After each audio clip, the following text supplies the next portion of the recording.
Hola, des de santcugat.cat, avui ens acompanya la música Elisabeth Frank, reconeguda internacionalment, que aquests dies està aquí a Sant Cugat. Ens acompanya justament perquè ha tingut un concert al Teatre Auditori de Sant Cugat i ha vingut per això, perquè la seva gira li feia fer una parada a casa. Què tal, Elisabeth, com estàs?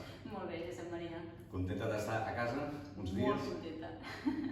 Escolta, explica'ns una mica, perquè l'Elisabeth porta 3 anys triomfant i treballant a Xina. Explica'ns una mica aquesta adaptació d'una santcugatenca allà. Ha sigut un procés llarg, la veritat. No és un lloc que et puguis adaptar d'un dia a l'altre, però sempre dic que si es va amb la mentalitat oberta, amb ganes d'aprendre i d'estar disposat a viure noves històries a la vida i noves aventures, t'hi acabes adaptant. I per quants anys, a Xina? Quants anys t'hi veus allà? Bona pregunta. No ho sé.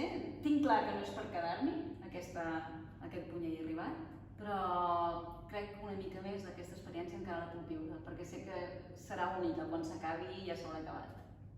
Quins són els projectes professionals que tens més immediats?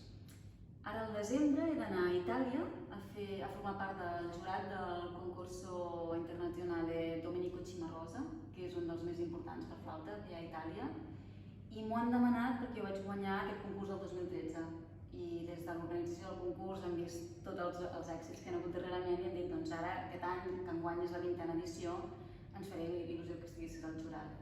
I el maig de l'any vinent debutaré a l'Auditori Nacional de Taiwan, a Taipei, que em fa molta il·lusió. Molt bé. Una pregunta que et volia fer.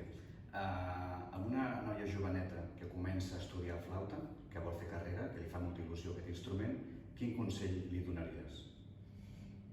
Primer, li seria honesta i li diria que no és una carrera gens fàcil, però que si ho té clar, com jo ho vaig tenir en el meu moment, endavant, que estudi moltíssim, que són moltes hores i sobretot jo crec que quan ets jove, quan tens més hores, tens menys preocupacions al cap, és quan més pots estudiar. Tenir molta paciència i no decepcionar-se quan arribin els primers concursos o les primeres proves i no les passi, perquè això ens ha passat a tots. Però sobretot que ho miri tot sempre des del punt de vista de l'humilitat, que no s'ho arribi mai a creure si en un moment les coses li van bé, que mai s'ho arribi a creure perquè d'aquesta manera sempre seguirà creixent. Molt bé. Escolta, per casualitat, has fotat la flauta? Home, jo amb la flauta sempre, sempre. La tens per aquí, sí? La tinc...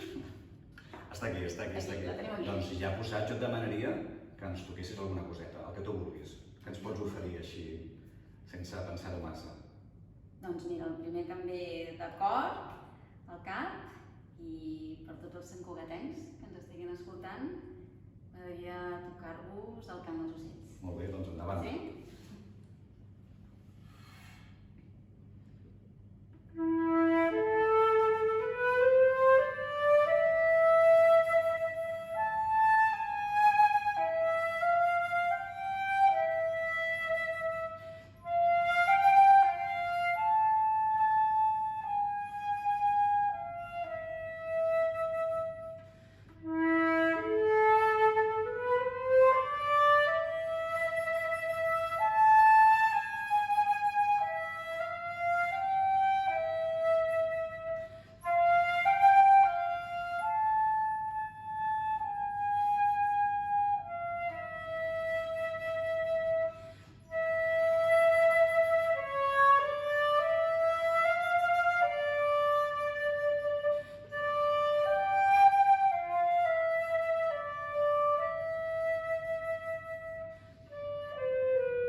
Moltes gràcies. Gràcies a tu. Moltes gràcies. Escolteu, doncs, si voleu llegir l'entrevista que hem fet, una entrevista una mica en profunditat sobre la trajectòria d'Elisabeth Frank, la podeu llegir a socdesantcugat.cat, un portal que estic segur que tu llegeixes habitualment, veritat? Sí, quan estic a fora, home. Perfecte.